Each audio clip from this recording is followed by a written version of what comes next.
یو ملګری دا پوښتنه کړې ده چې موږ په کور کې فرش اچولی د پخو خښتو، کله کله په هغې باندې ماشومان تش اودس مات کي یا نجس شي، د هغې د پاکوالي څه طریقه ده؟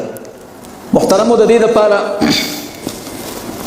دا شامی ده او اول جلد دی، صفحه ده 228 دی. په دې 228 باندې مسله ذکر کوي.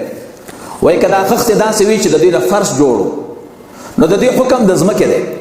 کله چې په دې باندې اوبه واچولی شي او دا وچې شي یا په خپله دا نجاست وچ شي په لمر سره، دې سره پاکېږي.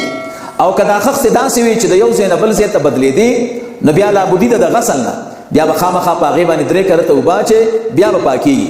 نو د خښتو فرش چې دی هغې باندې چې تاسو ساده اوبه واچوئ او لمر پې تیر شي وچ شي، دا د هغې پاکوالی دی.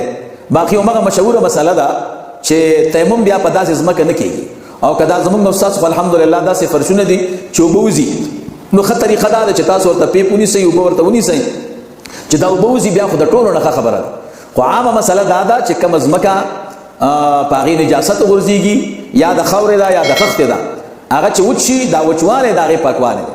دا شامی د اول جلد دی او صفحه 228 ده.